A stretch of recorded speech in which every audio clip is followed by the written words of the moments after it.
If you like listening to Warriors in Their Own Words, check out our other show, the Medal of Honor podcast. The link is in the show description.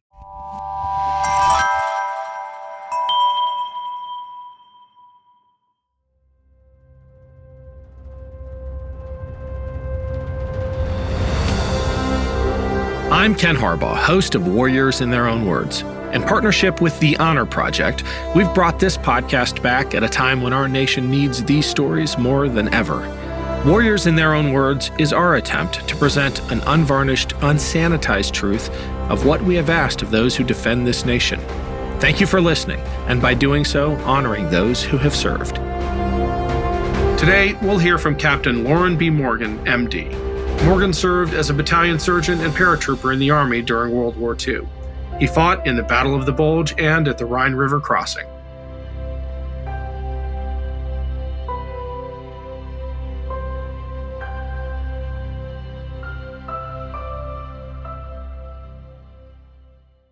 We graduated from medical school in March of 1943.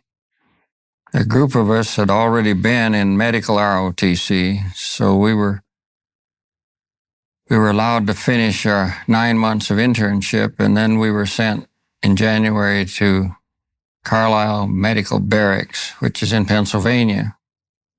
Those of us that were in the Army, those of us that had been in ROTC had been there in the summer of 41 before Pearl Harbor, but we all went again and took the same course. It's a 6 weeks course in basic training. And from there, we were sent to a large Army General Hospital. I was sent to Lawson General Hospital in Atlanta because I had volunteered for the paratroops, and there was no room at Fort Benning at that time, so I spent 6 weeks there. Incidentally, was in charge of 3 orthopedic wards with all the patients had been hurt in parachute school. They all had broken arms and legs and necks and so forth from jumping. Well, after jump school, I was sent to the 17th Airborne Division in Camp Forest, Tennessee. I was assigned to the 466 Parachute Field Artillery Battalion as the battalion surgeon.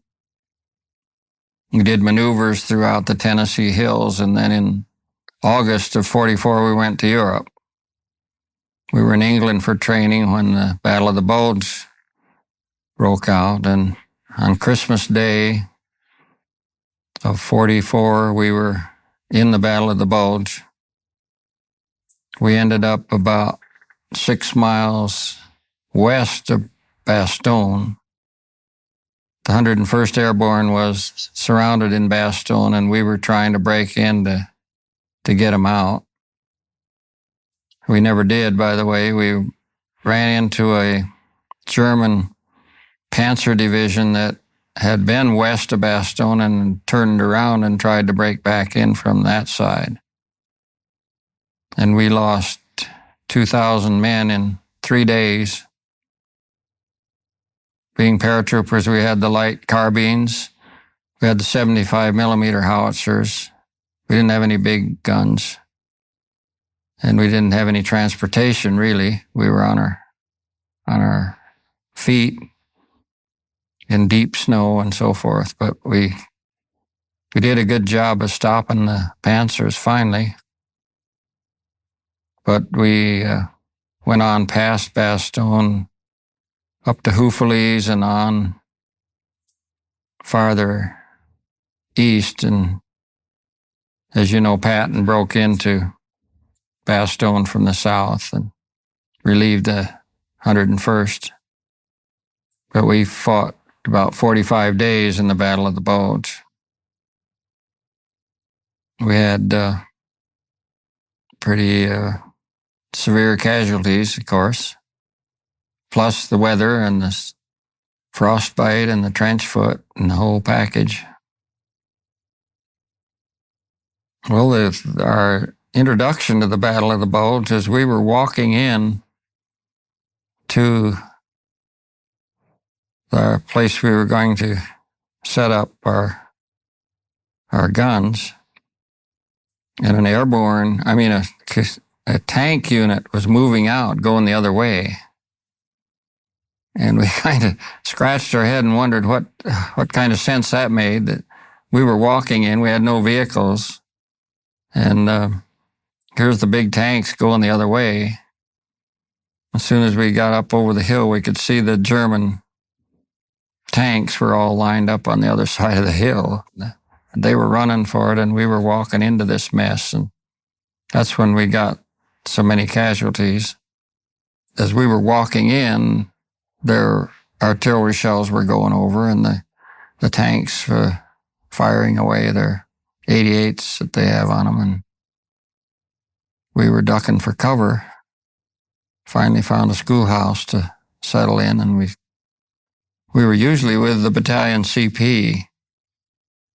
It just worked that way. It worked better for us to be at where we knew what was going on, and it worked out very well that we set up our aid station with them.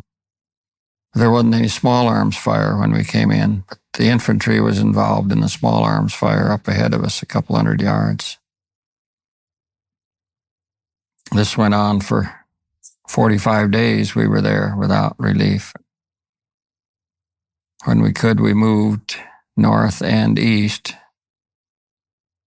but we were in constant combat for those 45 days. Mostly those were small arms wounds, so we didn't have the big ones that we had when we parachuted. We had extremities. We had lots of gunshot wounds to the legs and arms. I don't remember seeing a sucking chest wound there, but because this was mostly rifle fire. And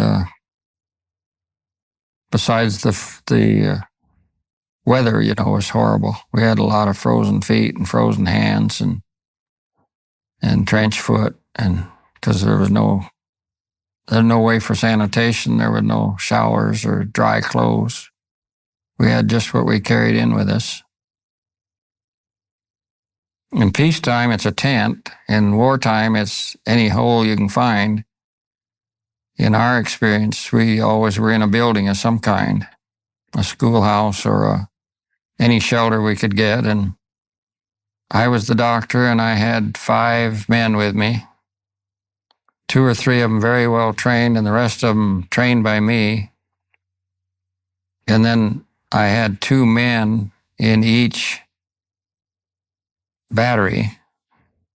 In the infantry, they were, of course, in the company, but in the artillery, they were in the battery. We had 2 aid men there, and they were right up with the troops all the time. And we had jeeps and 1 ambulance to take the men from the field and back to our station, and from there back to the division medical company. But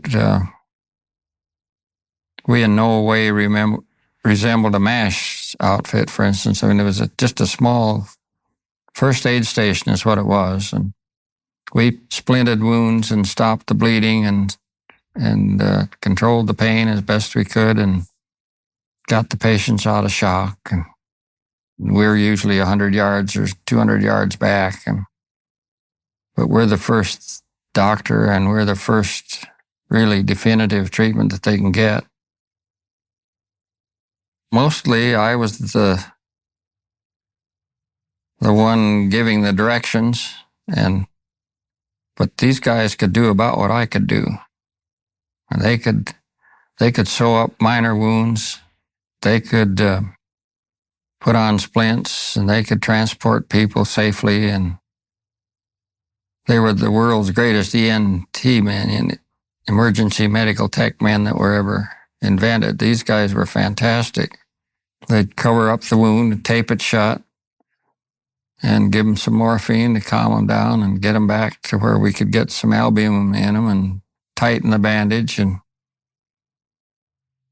in civilian life, you put a tube in and get the vacuum reestablished, but you don't do that in combat.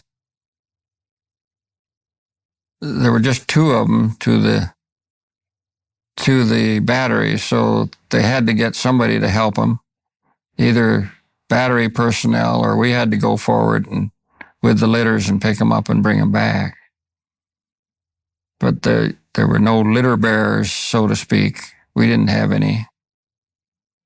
Some of the ground infantry regiments have litter bearers, that's their job, but we never had any. We were just who we were.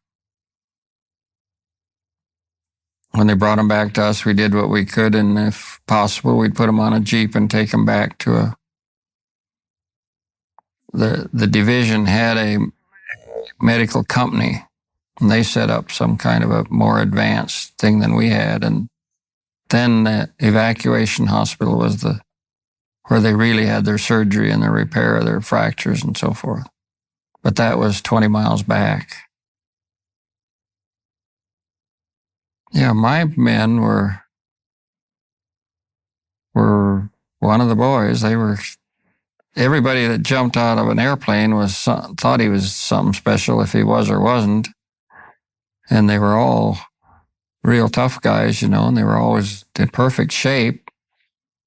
And there was no difference between a medic and a rifleman or a cannoneer or a cook or any of them. They were all rugged, beautifully physically fit people, which of course made my job easier because they were in good shape, all of them. We didn't have any real serious illnesses that some of the other units had and they were well liked by everybody. For one thing, we did practice parachuting and they were damn glad to see a medic when they broke their leg or broke their arm or had their neck snapped by the shroud lines, And so there were, in many of the units, nobody was hurt until they got in the war, until they got in the fighting. But we had guys hurt all the time. My men went through the combat course, because before you go overseas, you crawl on your belly while they're shooting machine guns over your head and live ammunition and make-believe landmines are going off beside you. And you learn to throw a hand grenade, and they all did this. They were all ready to fight like anybody else, which they never did, but they were prepared to do that.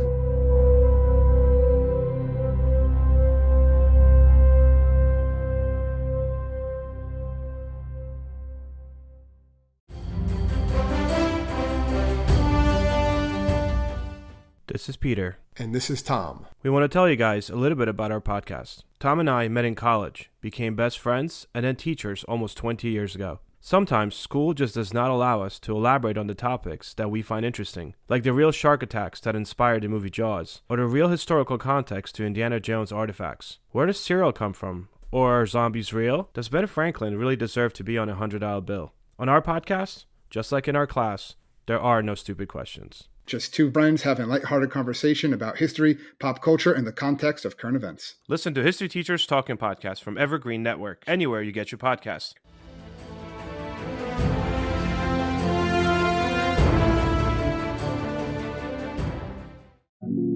Hi, my name is Joe Grogan. And I'm Eric Ulan for DCEKG. DCEKG is all about the how and why of Washington, D.C., what's going on behind the headlines. We spend a lot of time talking about healthcare and economic policy, but frequently delve into trade policy and sometimes national security or whatever's happening on Capitol Hill. Between Joe and I, we have nearly 5 decades of Washington experience. We put that to work with our guests to explain to you what's going on in Washington. I always found myself calling Eric when I didn't understand what was happening, and always found him to be really good at explaining to me some of the things that I wasn't seeing, and I hope our guests will get the same type of insights. I always found myself talking to Joe when I couldn't believe what I was seeing happening to understand exactly how the heck we got to where we were. Tune into DCEKG anywhere podcasts or YouTubes are available. You won't regret it.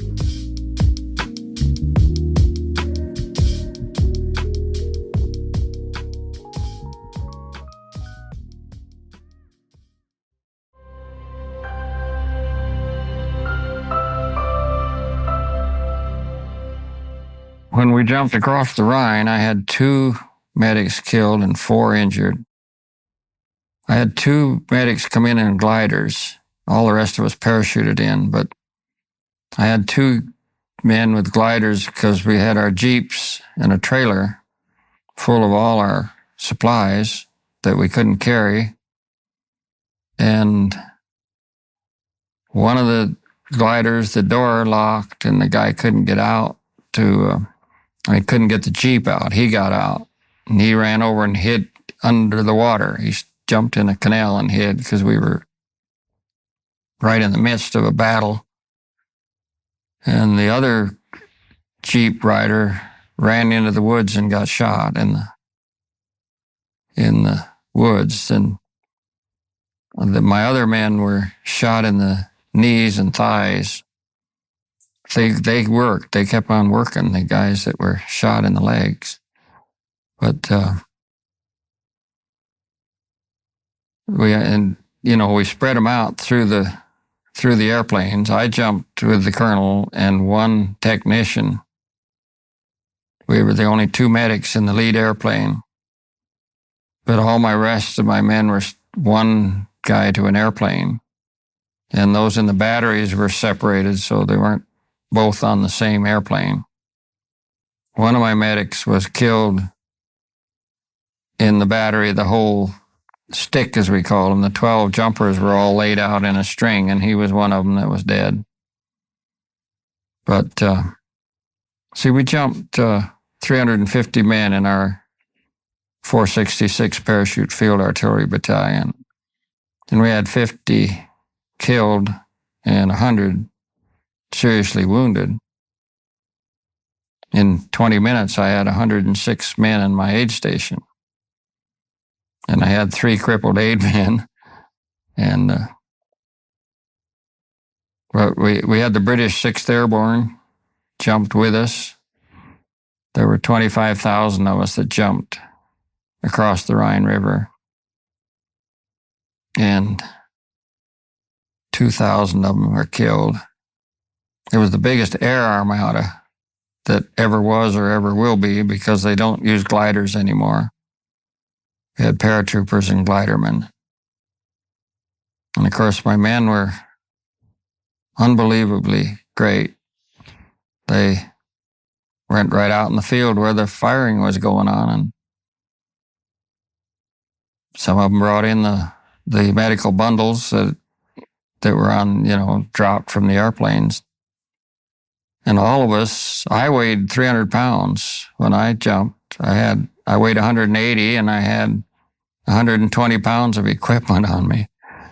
Mostly albumin, morphine, sulfa, bandages. Could hardly walk, But all of us were that way. And luckily, because as I told you, the one Jeep driver was killed and the other Jeep driver couldn't get his Jeep out. So we jumped at 10:20 in the morning and it was 2:00 before we got our Jeeps. So we had to have equipment that we had on us. We had some bundles. We had some bundles that had come in by parachute. But I couldn't have been any more proud of them. They were wonderful guys. Two of them I correspond with all the time. One of them is Steve Miladinovich from Pennsylvania. He was the man that went to Rush Medical School, to the hospital for 6 months to train.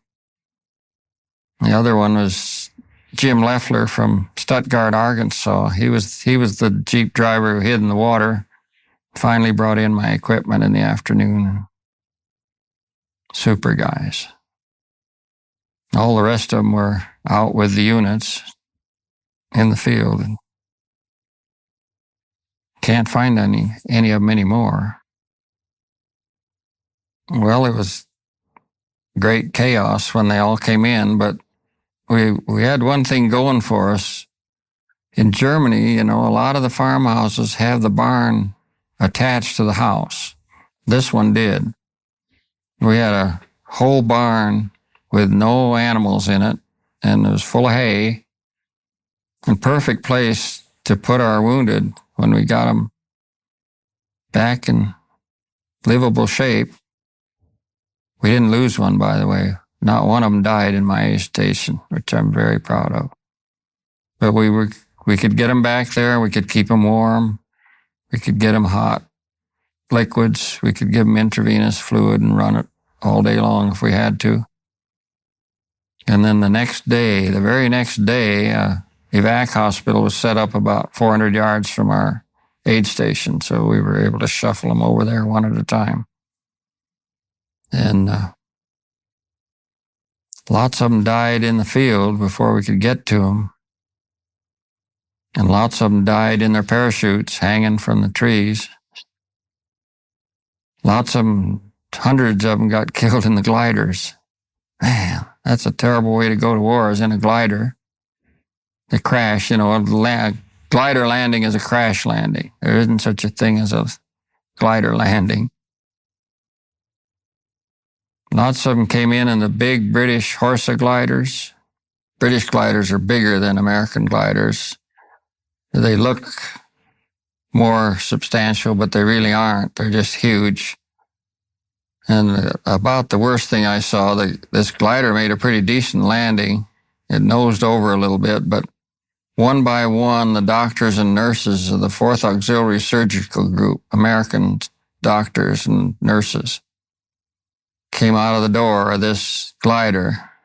They all had steel helmets with 4 red crosses, one in each quadrant. They had double armbands on both arms. And one by one, as they came out the door, they were shot by the Germans. They killed the whole unit, which I suspect was 14 or 16 people.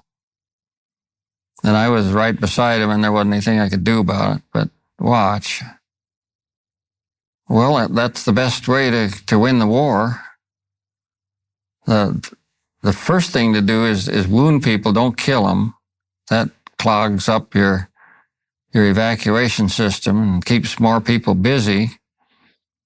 Once they kill somebody, then that episode's over. And once they wound somebody, then there's several people involved with trying to save them. And of course, the more medics you can kill, the more wounded people aren't going to be taken care of. And then, of course, the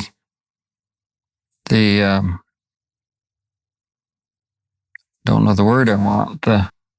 It's demoralizing to the troops if they find out that their medical detachment's gone.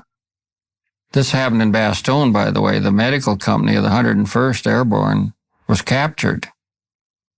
And outside of Bastogne, they were without their medical company, which certainly made it tough.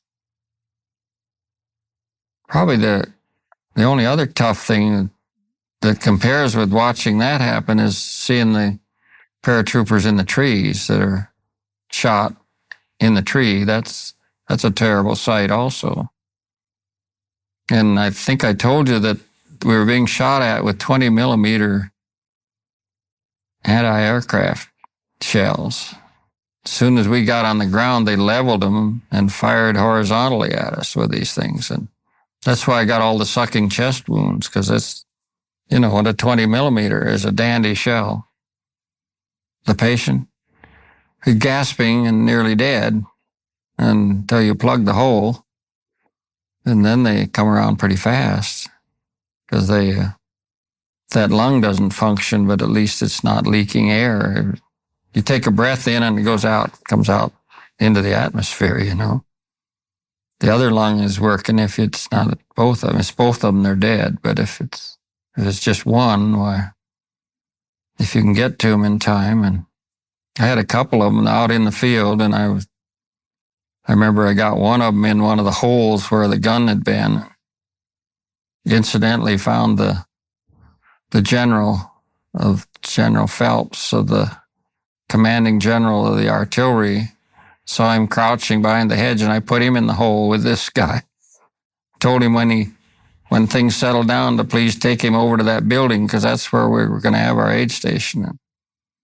which was an interesting thing. But I had the guy in pretty good shape by then, and he brought him into the aid station. Once you get the thing plugged and give them something for pain, and keep them quiet, they can usually we saved most of them.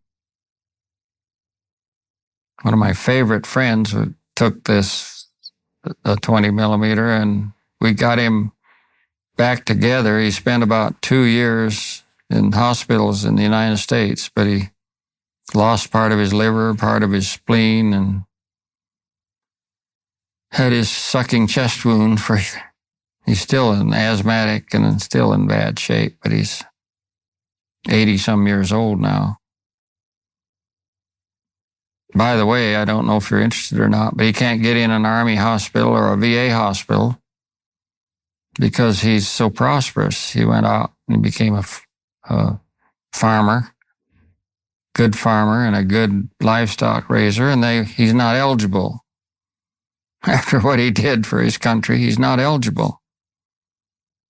You have to be down and out or the friend of somebody to be admitted to these hospitals. As far as I'm concerned, they should have taken care of this guy the rest of his life. Whatever he wanted, he should have had, as far as I'm concerned. I didn't lose anybody at the station. We lost a lot of them out in the field that we didn't get to the station. Was that another serious thing we had a lot of what we call gut shot, abdomen shots, and it's almost impossible to save them in a open field, They're bleeding so bad, and they're having such horrible pain, and they're in such deep shock. And if you can get them some way bandaged up into a hospital, you might save some of them, but it's one of the most serious wounds. Of course, the head wounds are dead,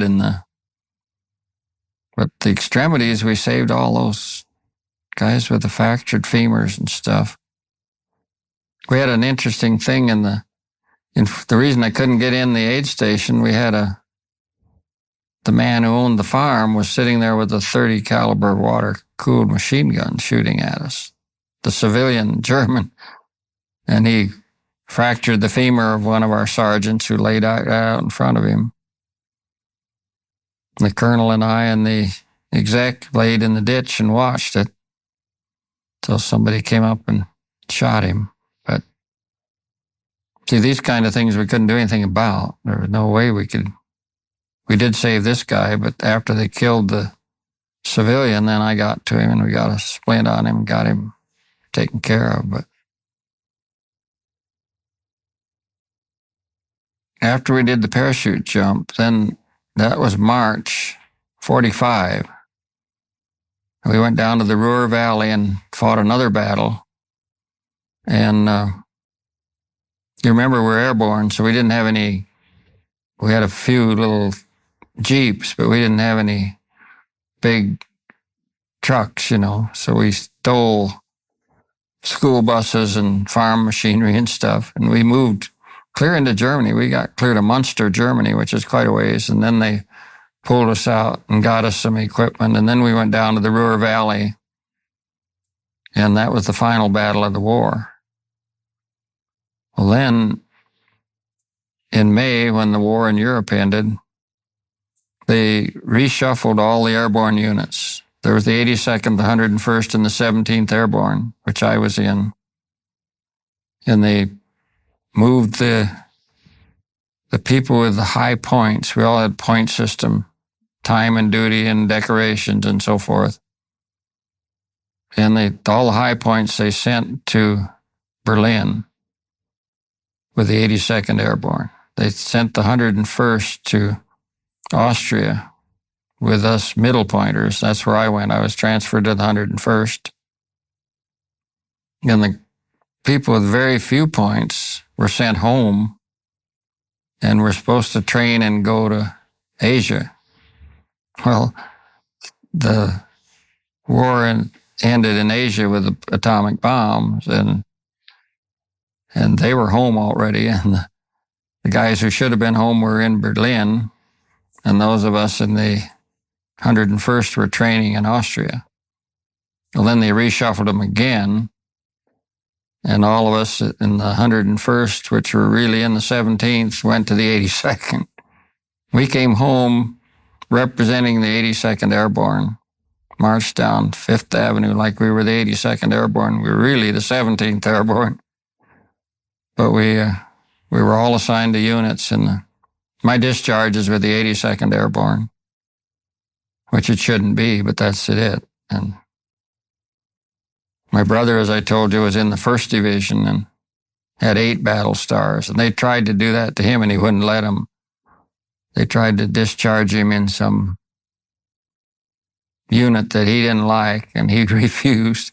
He stayed in the 1st Division until they discharged him. But after the war, I tried to go back to school, and it was impossible because all the doctors who didn't go to war had lined up all the postgraduate residencies that were available. Those of us that came home from the war had no place to go. I ended up in a mining camp in Colorado, and I was the only doctor in 2 counties. And it was kind of like being in the paratroops because we had 9 feet of snow. And when you had a compound fracture, you were the best doctor around, being the only one. And I had the same thing going there. It was awful. I had people going off Vail Pass and Loveland Pass and being smashed all to pieces at the bottom of and did the same thing. We had one gal with a broken jaw and a broken hip and a busted spleen, and it's just the same thing over again. And it was wonderful training that I had the hard way. And we had, a lot of surgery, a lot of babies, a lot of real sick people. And I looked around, there was no evacuation system. In the summer, we could get them out, but in the winter, I was the only one there. And it was pretty tough duty, but you asked if I had learned anything from the medical training. Absolutely. I don't know what I'd done if I hadn't done that kind of training. Those are big counties up there and a lot of people and a lot of injuries, severe illnesses, all kinds of problems. Well, one of the things I hope you realize is that it's a great deal of satisfaction to be the only people involved in trying to save lives and trying to make people better or healthier, or even if you aren't saving their life, if they've got trench feet or something, you're not saving their life, but you're improving their life. There's a great deal of satisfaction in that, and you carry that pride with you forever. I do anyway. And my men do. My guys that I know, that when we have our reunions, we're all the medics are all respected people of the organization, and the guys that had adjusted the artillery and blew up the town are not as important as we are. Maybe I exaggerate it, but that's the way I feel. And they seem to feel the same way. You're real lucky if you go to war that you can be on that side of it. I volunteered for Vietnam and spent 4 years there as 60-day tours as a civilian. I wasn't in the military. I ran an eye clinic and did eye surgery on the civilians. Had the same kind of thing. Every morning we'd come to work and there'd be a bunch of slaughtered people laying there, busted all to pieces. And I only did the eye work because I went back to school and became an ophthalmologist. But that was a regular MASH unit like I was with there. There were three surgeons and 16 to 20 men, depending on the circumstances. They were Air Force. They were assigned to the civilian hospital, and I was assigned to them for food and shelter. And They paid me $15 a day, and that cost me about $25 a day. Of course, I closed my practice and everything. I wouldn't have missed it for anything. We were in the same deal, and worse because we were inhibited all the time. That I wasn't, but the military was inhibited. They weren't allowed to win it, but there was still a lot of satisfaction on trying to bring some eyesight back to some people who couldn't see. And these guys were, of course, they had everything to work with, that we didn't have. All the antibiotics and of course the x-rays and everything that we didn't have in the field. But they were all real well trained. And they were dedicated people. They were x-ray technicians. They were lab technicians. They were plaster cast people, They were all specialists in their own right. And the doctors were absolutely outstanding. There wasn't anything they couldn't do. Their cleft palate and hair lip are epidemic there. It's just all over. And these guys were absolute experts at that. When one of them would come over to replace somebody, he'd spend about a month overlapping, and the other guy would teach him how to do it. Man, were they good. The doctors in that group were just like the guys in MASH, there wasn't anything they couldn't do. Most of them had 3 years of residency. Most of them were well trained, and the medics were well trained too. And I don't know where they came from, but I don't know how they got their training, but obviously they were all specialists. My guys were just rugged, tough guys, except those 3 or 4 that had special training. They were all very intelligent, and of course we didn't have x-ray and we didn't have antibiotics. And to my medics, I wouldn't have to say anything to them, really. The 2 that I know, we have this bond that we talk to each other once a month or so on the phone. We go over all the things we did and all the things we saw. And this is true of the whole unit, not only the medics, but when you've been in the hole and in the snow and cold and freezing and being shot at, you have a comradeship that nobody else ever has. There's no other fraternity around that has that kind of feeling for each other. And Steve Ambrose, again, says it as well as it can be said. And I remember in saving Private Ryan, you remember the guy, Ryan, was a paratrooper. And he refused to go back when they came to get him to go back. I was so proud of him because he was a paratrooper and he was stationed at this place to hold this bridge, and he was darn well going to hold it. He felt bad about his brothers, which is typical of the unit. And it's not only paratroopers; it's Rangers, it's submarines people, it's Air Corps people. It's if you want a bunch of men to go out and fight and kill people, you've got to make them think they're the toughest, bravest people in the world, and their unit's better than that other unit, and the Rangers are tougher than the paratroopers, and the paratroopers are tougher than the submariners, and the commandos are tougher than anybody. And it's something you have to do to people, and of course, this is what's so hard to take away from them when they come home, especially if somebody's going to spit on them, It's pretty hard to take that away from somebody who saved his own life and the life of others because he had this attitude that nobody was as tough as he was. And it's why we have so many problems with people who are cranked back down into civilian life. People who criticize them just don't really know what's going on. It's a terrible thing to do to a human being, especially when the politicians come along and destroy what you died for, That was Captain Loran B. Morgan, MD.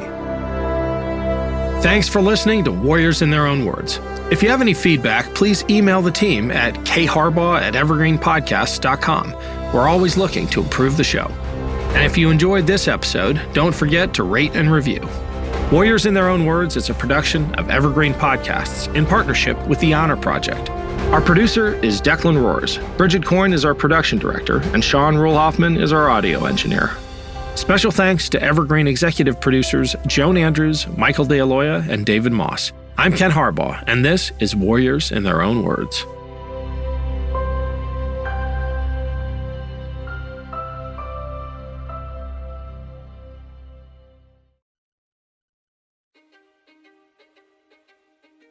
History is complicated. The story of human progress is long, messy, and riddled with controversies big and small. On Conflicted, we dive headfirst into history's most infamous events and contentious figures. We try and untangle the good from the bad, the fact from the fiction, and the monsters from the misunderstood. Was Genghis Khan a murderous butcher or a civic pioneer? Did the Allied powers go too far in firebombing the German city of Dresden at the twilight of World War II?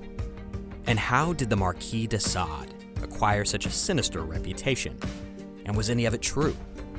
These are just a few of the tough questions we wrestle with and investigate on Conflicted. So if you love history or just enjoy a good story, please join me, your host, Zach Cornwell, for a fascinating new topic each and every month.